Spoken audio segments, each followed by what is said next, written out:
მოგესალმებით, გავაგრძელოთ ჩვენი კურსი შაშენებული სისტემების პროგრამირების მიმართულებით, რომელზეც ვიყენებ STM32 მიკროკონტროლერს. ამ ვიდეოში, უკვე წინა ვიდეოებით ვნახეთ, როგორც შეგვიძლია უკვე გადავალთ სათითაოდ პერიფერიალების განხილვაზე და სათითაოდ გავივლით თეორიულ ნაწილს და გავაკეთებთ მათ პროგრამირებას და საბოლოო ჯამში, თითოეულზე მაგალითად გავაკეთებ ხოლმე API drivers.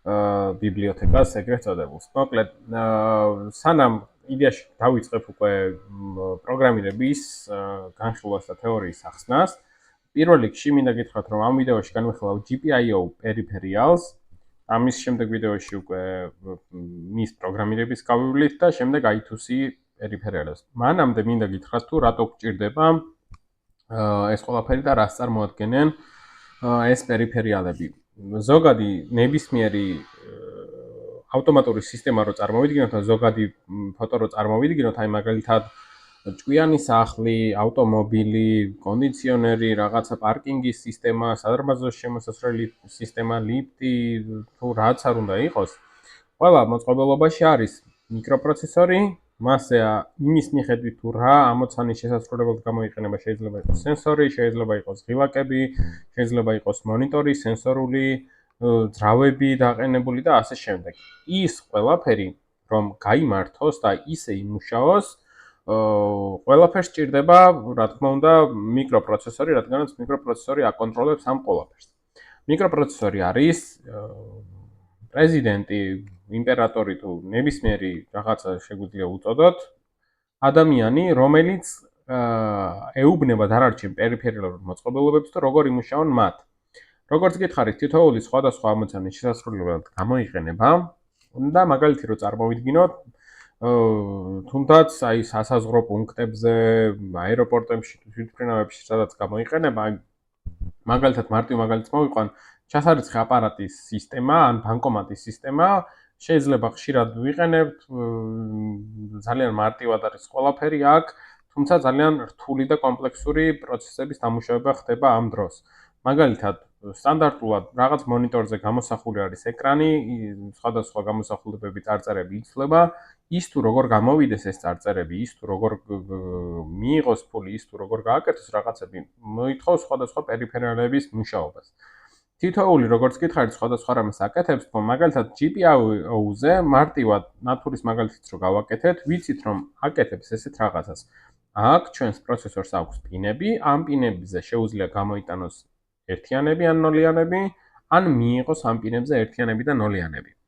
ხოლო დანარჩენი პერიფერიალები, ანუ ბანკომატის სისტემა რო წარმოვიდგინოთ, მარტო ერთიანებით და ნოლიანებით ვერც ფულს დაუთვრის, ვერც მოაწოდებს, ვერც ბარათზე გაიგებს ინფორმაციას თუ რამდენი ჩამოაკლა, მერე რომ ბანკის ინფორმაციაში გადაიტანოს და ასე შემდეგ რომ მოახდინოს ეს ყველაფერი, ხო? რეალურად რამდენ რამეს ვერ ვხედავთ.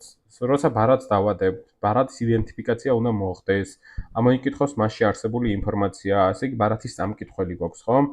ბარათს როცა წავიკითხავთ, მერე უნდა გადავიტანოთ, შევამოწმოთ ინფორმაცია, ვის ეკუთვნის, რამდენი აქვს ბალანსი, გადმოვიტანოთ ისევ ამ ბანკომატში, რომ ეს იცოდეს. მერე მაგალითად თანხა უნდა მოვითხოვოთ, ხო? ენა ავირჩიოთ, ღილაკები, თუ სენსორული ეკრანი, თუ როგორღაც. პროცესორმა უნდა გაიგოს ეს როგორ მიაწოდა მომხმარებელმა ეს ინფორმაცია, რომ თანხის გატანა მინდა, რა თანხა მინდა ხელით უნდა ჩავწერო, ხო? მერე მიღებას დავაწვე, მერე პროცესორმა ისევ მიიღოს ეს ინფორმაციები, გამოაწოდოს ეს ყველა თანხა, ბარათი დაუბრუნოს და ასე შემდეგ, მოკლედ ინტერნეტში გადააგზავნოს და მიიღოს. ანუ რეალურად ერთი რაღაცა მარტივი მოქმედებით, რომელიც ყოველდღიურად შეიძლება გვჭირდება ხოლმე, თუ ყოველდღიურად თუ არა რაღაც ხშირად მაინც გვჭირდება. ასეთი ოპერაციების დროს, ესე იგი, ახლა მარტივად რაც გავიხსენე, რა ოპერაციებსაც ატარებს ბანკომატი, ხო? რამდენი აქვს ფული და ასე შემდეგ, მოკლედ ძალიან ბევრ რამეს კომპლექსური ამოცანები შესრულება უწევს ჩვენს პროცესორს. ჩვენი პროცესორი თუ კი არის მართველი, ჩვენ ვართ უკვე პროცესორის მართველი, რაღაც მასონი, რომელიც არ ჩანს ამ საქმეში, თვითონ მიკროჩიპში და მის ნაცვლად, ჩვენს ნაცვლად პროცესორი მუშაობს იმ ინსტრუქციების მიხედვით, თუ ჩვენ კოდში რასაც გავწერთ. შესაბამისად, ჩვენ უხილავი ტიპები ვეუბნებით კოდის და ინსტრუქციების საშუალებით პროცესორს, თუ როგორ ამუშავოს სხვა დანარჩენი პერიფერიალები. პროცესორი გამოიყენება, ესე იგი, ინფორმაციის გადასამის სამართებლად, და სხვადასხვა პერიფერიალების კონფიგურაციების ჩასაწერად და გადასაწერად და სამუშაოდ მოკლედ რომ თქვა.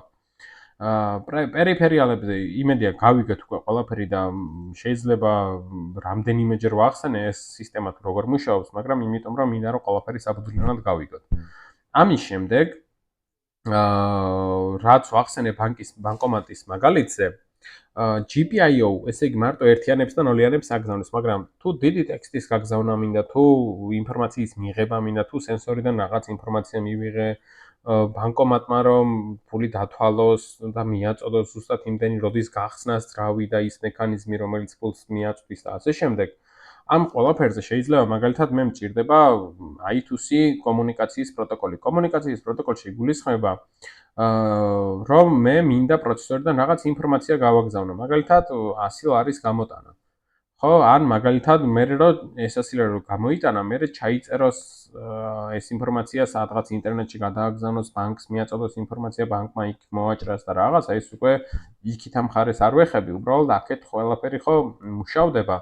ან შეამოწმოს იმ როცა თანხას მოითხოვს, აქვს თუ არა ბალანსზე, იქიდან ბანკიდან უნდა წამოიღოს ეს ინფორმაცია და ასე შემდეგ. ანუ მუდმივად იმდენი პროცესი ხდება, რომელსაც ვერ წარმოვიდგენ ხოლმე, ხშირად იმდენად სტანდარტულად არ ვართ ყველაფერს რომ ესე დეტალურად ჩაუღრმავდეთ ამაზე მიჩვეულები, ხო, არც არის ხოლმე ზოგჯერ საჭირო. თუმცა თუ კი ამ მიმართულებაზე ვართ და თუ კი უფრო კარგად გვეცოდინება, უფრო დეტალურად და სიყრმისეულად გვეცოდინება ხოლმე ესა თუ ის აპარატი, მოწყობილობა თუ რობოტი როგორ მუშაობს, აი რა შეიძლება აკეთებდეს თუ კი ბანკომატი მაგალითად ესე ანგარიშობს ნახებს და იგებს რამდენი მაქვს ბალანსი და ესე იგი ვიცი რომ სადღაც ბაზასთან აქვს კავშირი, ესე იგი ვიცი რომ აქ რაღაცა მექანიზმი რომელიც არის დაკავშირებული პროცესორი ეუბნება რომ ამდენი მიაწოდე და ასე შემდეგ უფრო კარგად გვესმის ხოლმე, ხო? თქვენ ყოველდღიურ ცხოვრებაში შეგიძლიათ წარმოიდგინოთ ნებისმიერი ის მოწყობილობა, რომელიც ავტომატურად რაღაც გადაწყვეტილებებს იღებს. და დააფიქრდით და იფიქრეთ იმაზე, რომ აი თურმე ესე მარტივად რომ ვიყენებდი, ჭკვიანი საათია, კონდიციონერია, ლიფტია თუ რა არის, რამდენი ოპერაცია და რამდენი ათასობით გამოთვლები მიმდინარეობს ამ პროცესორში ჩვენი რაღაცა მარტივი თუნდაც ერთხელ რომ ღილაკს დავაწვეთ იმის მერე რა ხდება ხოლმე. კარგით, გადავიდეთ, ესე იგი იმ საკითხზე, რომ SPI რატომ შეიძლება დაგჭირდეს ან ეს პერიფერიალების ცოდნა. ის მაგალითი რაც მოვიყვანე, მაგალითად მონიტორმა რო ინფორმაცია გაუგზავნოს და პროცესორმა მიიღოს და მე ისე პროცესორმა დაუბრუნოს და მონიტორზე გამოსახულება გამოვიდეს რაღაც ტექსტის სახით. GPIO არ გამომადგება მხოლოდ, ამიტომ იმისთვის მე მჭირდება რაღაცა დიდი data გავაგზავნო, ხო? შეიძლება SD ბარათი მაქვს რაღაც მოწყობილობისთვის, რომელიც აგროვებს მონაცემებს ან ვიდეოებს და ასე შემდეგ როგორ გაუშვეს, ხო? ამაზე მარტო GPIO ერთიანების და ნოლიანებით ვერაფერს ვერ გავხდებით, GPIO-ს ერთიანებით და ნოლიანებით. სინამდვილეში ყველაფერი ერთიანების და ნოლიანებზე კი დადის, ოღონდ რაღაცა პროტოკოლებს ემორჩილება, მაგალითად I2C, SPI, UART, რომელიც ვახსენე არაერთხელ უკვე. აგზავნიან უფრო ის გრძელ დიდ ინფორმაციებს, რაღაცა გარკვეული სიჩქარით, ზოგი სწრაფია, ზოგი ნელია, ზოგი მახლოში მუშაობს, ზოგი უფრო შორს შეუძლია, ზოგი მხოლოდ ერთ მოწყობილობასთან არის დაკავშირებული, SPI მაგალითად ან I2C შეგვიძლია 2 ან 4 სადენზე რამდენიმე მოწყობილობა ერთ და იგივე პინებზე შევაერთოთ რამდენიმე მოწყობილობა და სათითაოდ ვეკონტაქტოთ მათ. და აი ასეთი პრინციპები მე როდესაც გადავალთ ამ კომუნიკაციის პროტოკოლებზე, ამას უფრო სიღრმისეულად გავიგებთ, როგორ ხდება თურმე რომ აი 2 პინზეა დაკავშირებული, ხო, პროცესორის ამ 2 პინზეა 5 სენსორი დაკავშირებული და თუ მინდა ერთს გაუგზავნი ინფორმაციას, თუ მინდა მეორედან ამოვიკითხავ და ასე შემდეგ. თუნდაც Wi-Fi ან ნებისმიერი ინტერნეტ მოდულის გადამცემი ან მიმღები, ხო, ქსელში ესეც კომუნიკაციის პროტოკოლი სჭირდება, რადგანაც მაგალითად IPM მისამართი მჭირდება ტექსტი, რომელსაც ვაგზავნი ან მოთხოვნა, რომელსაც ინტერნეტის საშუალებით მინდა რომ გავაგზავნო. აქ GPIO პორტები ვერაფერს ვერ გახდებიან. ეს ყველაფერი საბოლოო ჯამში სენსორი იქნება, ნატურა, ძრავი, მოდული, Wi-Fi მოდული იქნება თუ Bluetooth მოდული თუ რა მოდული იქნება, ამას მნიშვნელობა არ აქვს. თუ ნებისმიერი ის მექანიზმი, რომელიც ელექტრონულად იმართება, ის რომ ჩვენმა კოდმა და ჩვენმა პროცესორმა ეს ყველაფერი მართოს, ზუსტად ამიტომ გვჭირდება რომ ჯერ ვიცოდეთ ჩვენი ეს პერიფერიალები როგორ მუშაობენ, რომ სხვა მოწყობილობებსაც გაუგზავნონ ის ინფორმაცია, რომელი ინფორმაციით იმუშავებენ ჩვენთვის სასურველი შედეგის მისაღწევად. მოკლედ იმედი აქ ყველაფერი გავიკეთ. ახლა ჩვენი თავარი შემდეგი მიზანი არის რომ განვიხილოთ GPIO პერიფერიალი, გავხსნი აქ ჩვენს manual reference, მოვძებნოთ GPIO და აქ წერია ძირითადად ყველა ინფორმაცია, რომელიც გვჭირდება იმისთვის რომ GPIO პინებთან ვიურთიერთოთ. ეს არის მისი აგებულება, როგორ ხდება მასში ინფორმაციის შემოსვლა. აქვე მაქვს გეტყვით ესეთი დიაგრამა, CMOS დიაგრამა ჰქვია, თუ ეს არის პროცესორისკენ მიმავალი პინი, ანუ პროცესორში არსებული პინი, აი რომელსაც ეს აქვს ესე გამოყოფილი, ეს რკინის მეტალი, აი ეს წარმოვიდგინოთ. აი ეს არის უпростоრად ეგ, ხოლო მასში შიგნით უკვე ის შავი ნაწილი, რაც არის, აი რაღაც ტრანზისტორები არიან შიგნით, PMOS, NMOS ტრანზისტორები. ეს ცალკეულ თემას რო არ შევეხო და არ გავწდეთ ამ კურსის ფარგლებს, მარტივად გეტყვით, რომ უფრო სიგნალის სტაბილურად მისაღებად არის უსაფრთხოებისთვის, ეკონომიურობისთვის, ეფექტურობისთვის და ასე შემდეგ. ხო, აი მარტივი მაგალითად რომ მოგიყვანოთ, თუ კი აქ ნოლიანს ვაგზავნი, გამოდის რაღაც ბაფერში, მაგალითად ნოლიანი გახსნის NMOS ტრანზისტორს, NMOS ტრანზისტორი გააღებს ამ ხაზს და აქედან წამოვა ეს ნოლიანი, ხო? არათუ პირდაპირ, რომ პინია პროცესორი არ დაზიანდეს ან რაიმე ან თუ მიღების სიგნალი არის, არამედ აი ტრანზისტორების გავლით, ხო, თუ ან გახსნას, ან არ გახსნას და საბოლოო ჯამში უშუალოდ პროცესორიდან კი არ მოდის ენერგია, არამედ ანუ ის ერთიანის გაგზავნა თუ მინდა, აი აქედან მოდის ეს ერთიანი, ანუ ამ პროცესორი კი არ წერს ერთიანს, რომელსაც საბოლოო ჯამში ვიღებთ, არამედ პროცესორი უბრალოდ რაღაცა ჭიშკარს აღებს, ტრანზისტორი, რომელიც დაერთებულია VCC-ზე ან GND-ზე, შემდეგ ეს გაიხსნება და მოვა ეს ინფორმაცია. ამით მოკლედ ძალიან აღარ ავრევ და ქაოს არ შემოვიტან. თუ გაინტერესებთ, თუ გინდათ დამიწერეთ და გადავიღებ ამაზე ვიდეოს, მაგრამ მე მგონი არ არის საჭირო, რადგანაც თავარი მუღამი რაც არის, გავიგოთ რომ თუ ინფორმაციის გამოტანა ან მიღება გჭირდება, რა გზას გადის მაგალითად ჩვენი ერთიანი, ანუ ძაბვა ან low ძაბვა, ანუ GND. ასევე არსებობს მოკლედ ესეთი open drain-ის შემთხვევაში თუ რა აქტიურდება და როცა მივალთ ამაზე გეტყვით.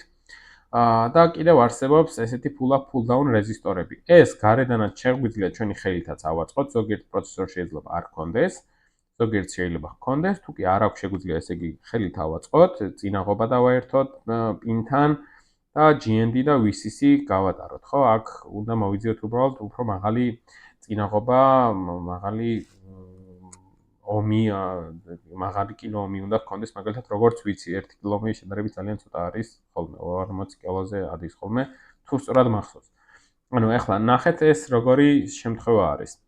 როდესაც პინზე მაგალითად ინფორმაციის მიღება ან გამოტანა გვინდა, არის ხოლმე ისეთი შემთხვევები, რომ ზოგადად პროცესორი შეიძლება სენსორი მქონდეს დაერთებული, რომელიც ხან ერთიანს, ხან ნოლიანს მიგზავნის, ან ღილაკი მქონდეს დაერთებული, ან ნებისმიერი რაღაცა, რაც ერთიანს ან ნოლიანს მიგზავნის. და მე მაგალითად მაქვს ისეთი ამოცანა, რომ თუ კი ამ ღილაკს დააწვება, სანღაც კარები გაიღოს, თუ კი მეორე ღილაკს დააწვება, მეორე კარები, ან ნათურა აინთოს, ან მაგვიზარა ჩართოს, ან სიგნალიზაცია ატეხოს, ან მოკლედ სახანძრო სენსორმა მომცა, სახანძრო სისტემა გააქტიუროს, წყალი გამოუშვას თუ დარეკოს თუ SMS-ი გააგზავნოს, თუ ინტერნეტში ატვირთოს რაიმე. ნებისმიერი რამე შეიძლება მქონდეს მიბმული ამაზე, პინზე, აი სტანდარტულად. და ზოგჯერ შეიძლება რომ ერთიანი თუ მოვიდა, ასეთ შემთხვევაზე მქონდეს ეს ამოცანა მიბმული, ხო?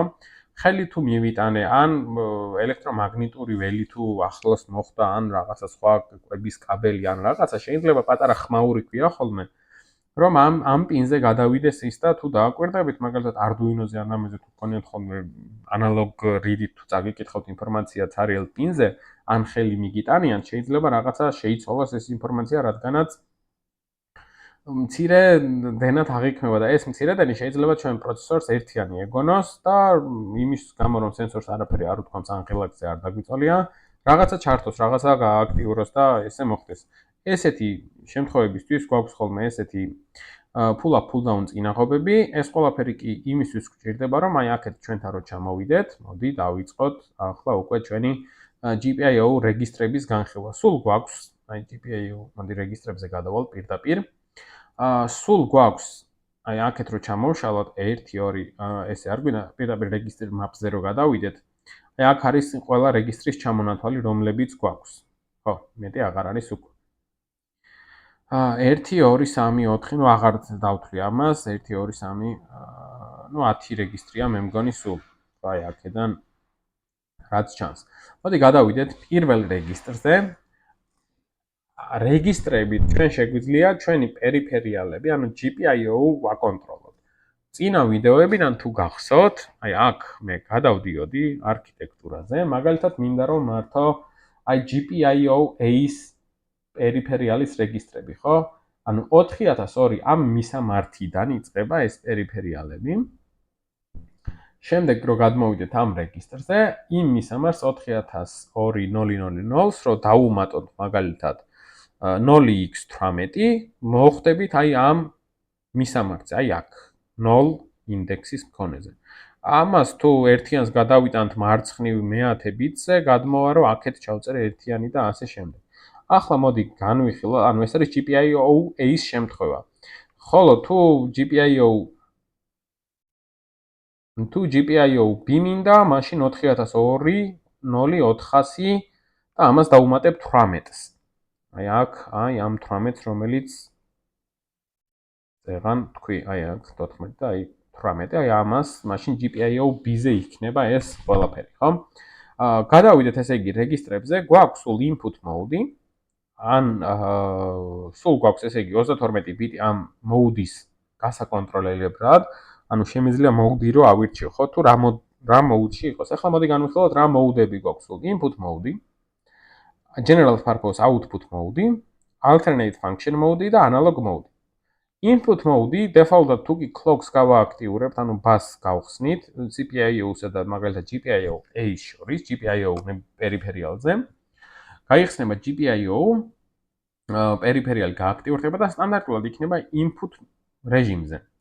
Input რეჟიმი ნიშნავს იმას, რომ მე შემიძლია მივიღო ამ პორტზე ინფორმაცია. პორტის თუ რომელ პინზე, აი მაგალითად აქეთ GPIO input data registry რო ვნახო, მაგალითად თუ კი high მოვა მე-10 პინზე GPIO-A-ის შემთხვევაში, აქ ერთიანი გახდება და კოდით რო ამოვიკითხო ერთიანია. ხო, მაგალითად შემიძლია ფუნქცია მიობა, რომ აქ თუ ერთიანი მოვიდა, ჩართე ის, რაღაცა გავუშვი იმ სენსორზე ეს, ამ მონიტორზე ეს გამოსახულება, დარეკე იქ, გააქტიურე საყანწრო სიგნალიზაცია, განგაში მოკლედ ყველაფერი შეგვიძლია გავაკეთოთ ჩვენი მიკროპროცესორით.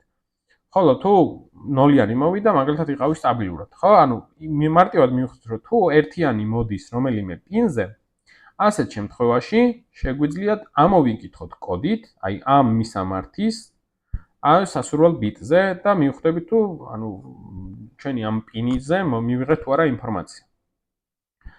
გარდა ამისა, აი როგორ შეგვიძლია კიდე მივიღოთ ამ ყველაფერს გეტყვით, ანუ input რეჟიმზე მოდი ბარემ გავივლი, რომ input რეჟიმზე ასევე შეგვიძლია გავააქტიუროთ ხოლმე pull up pull down რეზისტორი. აი აქეთაც გვექნება ეს დიდი ალბათობით და მოდი მე შევეხები ამას.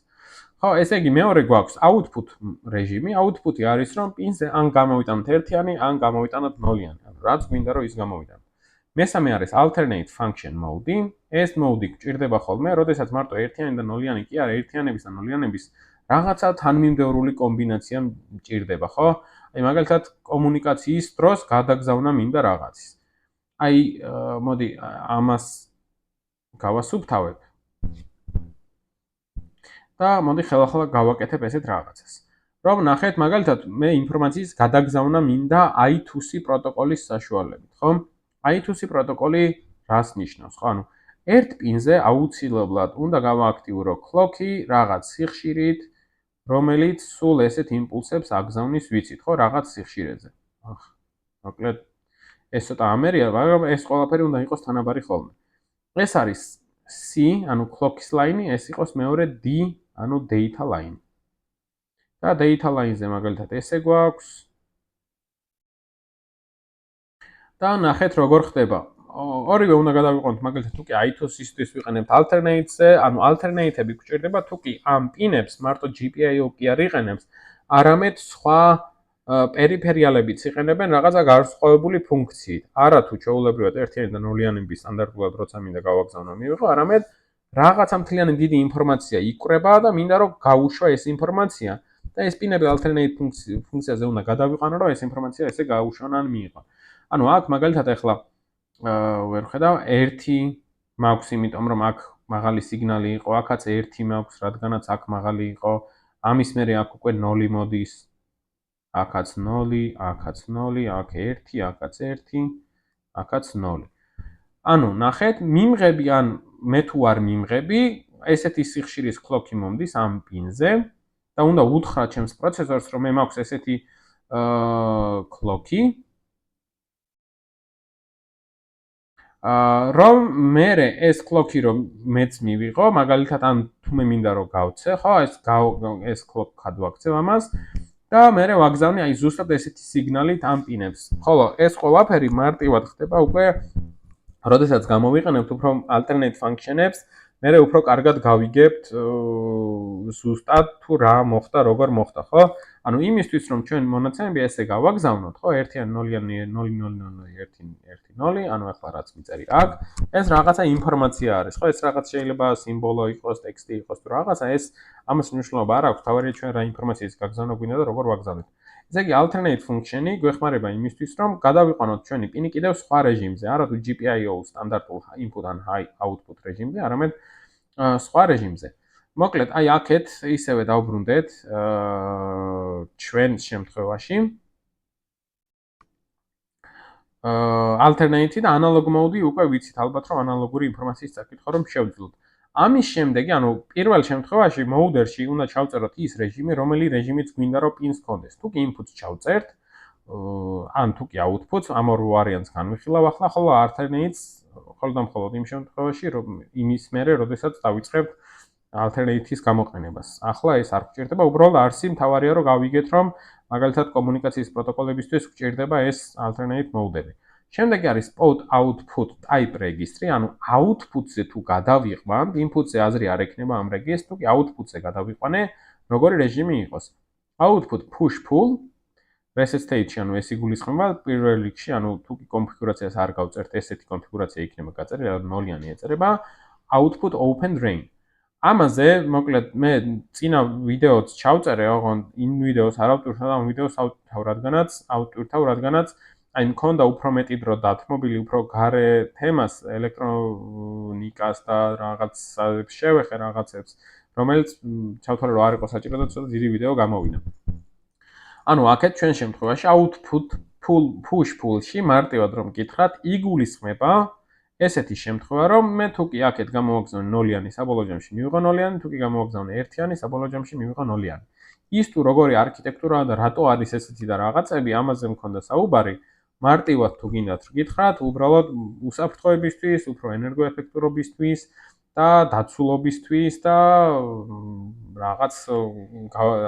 რაღაცების ზედმეტად თავიდან არიდების მიზნით. ასევე სხვადასხვა კონფიგურაციებისთვის input-ი და output რეჟიმი როცა დამჭირდება, შეიძლება აი ეს დამჭირდეს, რომ აი რაღაცამ ესე იმუშაოს და რაღაც ამას. მოკლედ, ახლა აღარ შევეხები, აღარ ჩაუღრმავდები ამას ისევ. push pull-ი იგულისხმება, რომ 1-იანი გავაგზავნო, გაიგზავნოს. გავაგზავნო 0-იანი, გაიგზავნოს 0-იანი. Open drain-ი განსხვავებული არის push pull-ისგან, რადგანაც open drain-ზე მხოლოდ ან არაფერი, ან 0-იანი შეგვიძლია გავაგზავნო. აი ეს არის მისი არქიტექტურა. აქეთ თუ ორი ტრანზისტორი გამოიყენებოდა, აი ამ ესეთ დიაგრამას ქვია CMOS ლოგიკური რაღაცა დიაგრამა და ეს არის გამოიყენება მასში ორი ტრანზისტორი, PMOS და NMOS ტრანზისტორები, ხო, პოზიტივ, ნეგატივ, პოზიტივ, PNP და NPN ტრანზისტორები. ისევ მივყვები მე მგონი ამ მიმართულებას, ანუ აქ როგორი რაღაცა ხდება, ხო, აქეთ თუ 1-იანი მოდის, მაგალითად 1-იანი გახსნის ამ ტრანზისტორს, ეს გახსნილი ტრანზისტორი VCC-ის კაბელიდან გაატარებს ნენს და გამოუშვებს output-ზე. ხოლო თუ 0-იანი მოდის, ეს არ გაიხსნება, ანუ აქედან არაფერი არ წამოვა დაბლა ტრანზისტორში, 0-იანი გახსნის ამ ტრანზისტორს და GND-ს დააკავშირებს GPIO-სთან, ანუ გამოვა 0 სიგნალი. Open drain-ის შემთხვევაში, ანუ ეს გვაქვს მხოლოდ PMOS ტრანზისტორი, აქეთ და აქეთ მხოლოდ შეუძლია გახსნას 0-იანი, უბრალოდ NMOS-ი მაქვს, ხო, რამერია, NMOS-ი მაქვს. და თუ კი 0-იანი მოდის, მხოლოდ ეს იხსნება, ხოლო 1-яნის შემთხვევაში არაფერი არ იხსნება. რადგანაც ეს მეორე ტრანზისტორი საერთოდ არ მაქვს ასეთ შემთხვევაში. ეს open drain-ი ახლა რისთვის გჭირდება და რატომ გჭირდება მაშინ თუ კი ეგრე არის ხო თუ ერთიანი არ გავაგზავნე ნოლიანს რა აზრი აქვს ეს ყველაფერი გამოიყენება მაგალითად ისევ და ისევ კომუნიკაციის პროტოკოლებთან მუშაობის დროს რაღაც განსხვავებული მუშაობის შემთხვევებში push-pull-ის დროს არ მჭირდება pull-up pull-down რეგისტრის გააქტიურება ხოლო open drain-ის დროს pull-up რეზისტორის შემთხვევაში შემიძლია ერთიანებიც გამოვიტანო ხოლმე.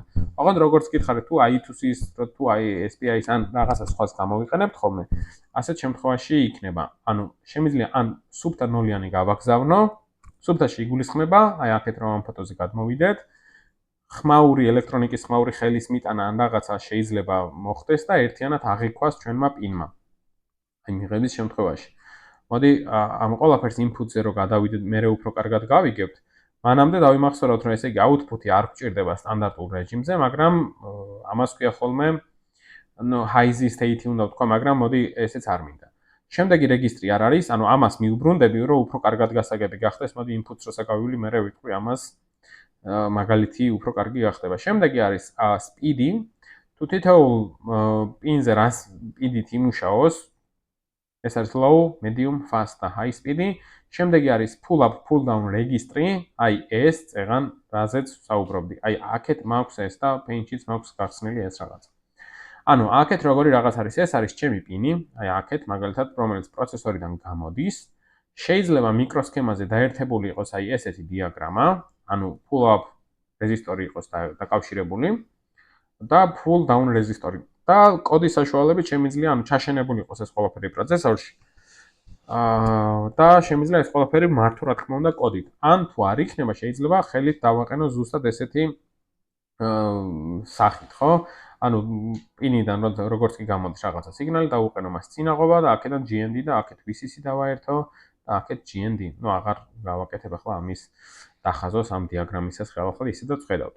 ანუ ეს თუ კი ღილაკს დავაწექი წინაზე რაზეც ვილაპარაკე, ხო? შეიძლება რაღაცა ხმაური იყოს, რაღაცა იყოს და ასე შემდეგ. აი, ამისთვის სჭირდება, რომ ეს ხმაური გაუფილტრო და ის ხმაური, რომ ხელი მივიტანე ახლოში თუ კაბელი მოხდა, დენის კაბელი და იმან შეცვალა რაღაც ინფორმაცია, აი, აქედან თავის არიდების მიზნით.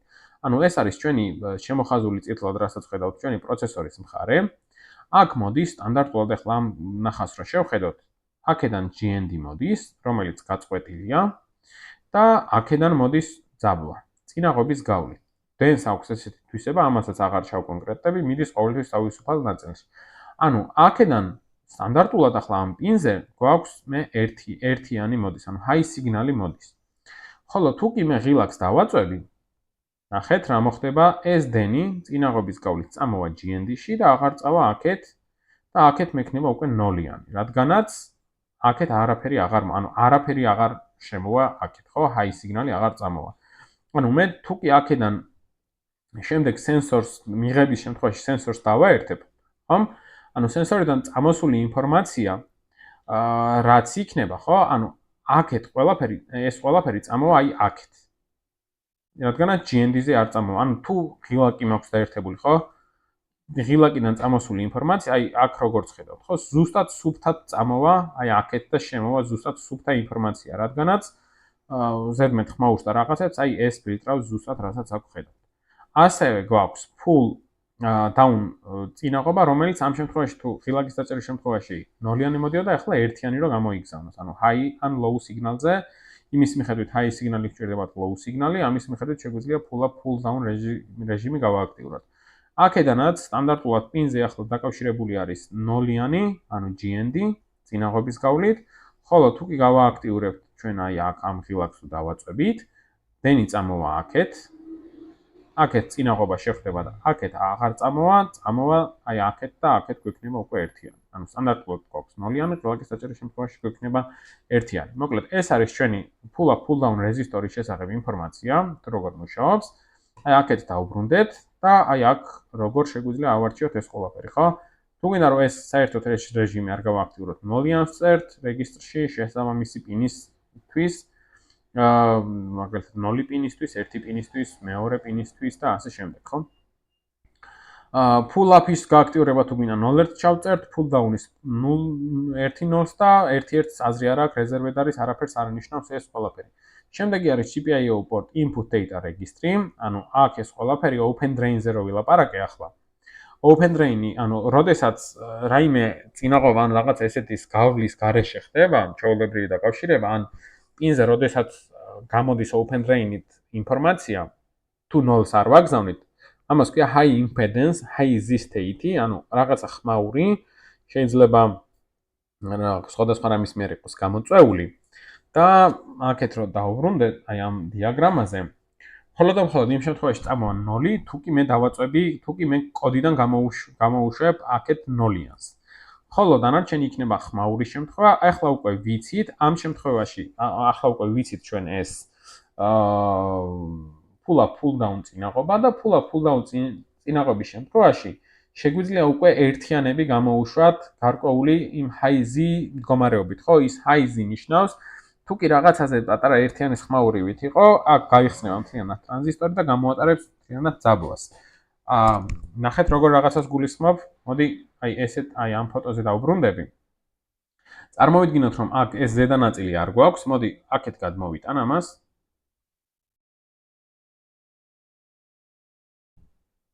ხო, აი აქეთი იმედია ის ხელს არ შეგვიშლის.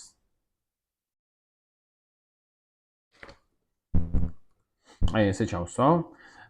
მოკლედ ესეთი შემთხვევა გვაქვს, მოდი ამას ცოტას დავაპატარავებ, რომ ესე კარგად გამოჩნდეს ყველაფერი.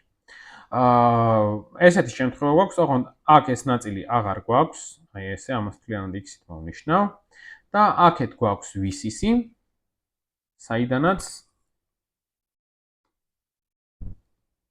VCC, აქეთ გვაქვს GND, აქეთ მაგალითად წინაღობა დავსვათ და აი ესე გავაკეთოთ. ნუ აქეთ ეს შეგვიძლია ხილაკზე არ ნამეს. მოკლედ ესე დავტოვოთ ჯერჯერობით. ანუ თუ კი მე შემიძლია მარტო 0-იანი გამოვუშვა, ხო? და high-ის შემთხვევაში შეიძლება რაღაც მომენტში პინზე I2C მუშაობდეს ან სხვა რამე მუშაობდეს და GPIO-დან არ ვაკონტროლებდე, ის იყოს რაღაცა ხმაურის შემთხვევა, ხო? აქ ესეთ ვარიანტში წამოვა ყოველთვის 0, ან სუბთა 0, ან ხმაური.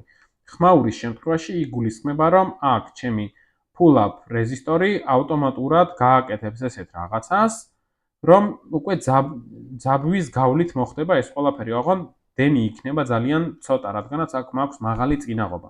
ანუ ეს მაგალითად გამოიყენება open drain-ი clock-ის კონფიგურაციისთვის, აი აქ რაც მაქვს გახსნილი. ანუ clock-ს არ ჭირდება რაღაცა მაღალი დენი რომ იმუშაოს და არ დავხარჯოთ მაღალი დენი, თავარი არის რომ იმპულსები ვაკონტროლოთ და ასეთ შემთხვევაში შეგვიძლია გამოვიყენოთ ხოლმე. აქამდე მივალთ კიდევ და როდესაც დაგჭირდება, ნახავთ უფრო კარგად შევეხებით. ესე იგი, აქ გავიარეთ ჩვენ უკვე open drain შემთხვევაც, აი ისევე დავბრუნდები აქეთ, სად იყო open drain-ი?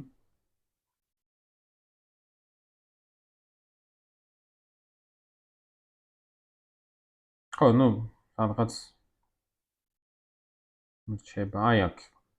ეს იყო ჩვენი open drain-ი, ანუ open drain-ი სტანდარტულად არ გჭირდება ხოლმე push pull output-ის შემთხვევაში pull up pull down წინაღობა არ გჭირდება, პირდაპირ ერთიანზე ერთიანს გვაძლევს 0-იანზე 0-იანს. ძირითადად გჭირდება ხოლმე მაშინ, როდესაც ვიყენებთ ან open drain-ს, ან input რეჟიმზე გვინდა ხოლმე ინფორმაცია რომ მივიღოთ. speed registry-ც გავიარეთ, სიჩქარისთვის გამოიყენება, შემდეგი არის input no pull up-ის გამოყენების რეგისტრი, შემდეგი არის input data registry. Input data registry არის, როდესაც პინზე მაგალითად მოდის ერთიანი ან 0-იანი, ამ ყველაფერს გამოივლის და შეგვიძლია მხოლოდ აი R წერია ამოვიკითხოთ კოდიდან, თუ კი ერთიანი მოვიდა მაგალითად მერვეზე, მაშინ ჩაართოს რაღაცა და სხვა სენსორს ან სხვა მოდულს გავაგზავნოთ, რაღაცა გავაკეთებინოთ, მოკლედ რომ თქვა. ანუ თუ კი ძაბვა მოდის 8-იანზე, გვექნება high, თუ კი არ მოდის ძაბვა, მაშინ გვექნება low. ეს არის მაგალითად input data registry.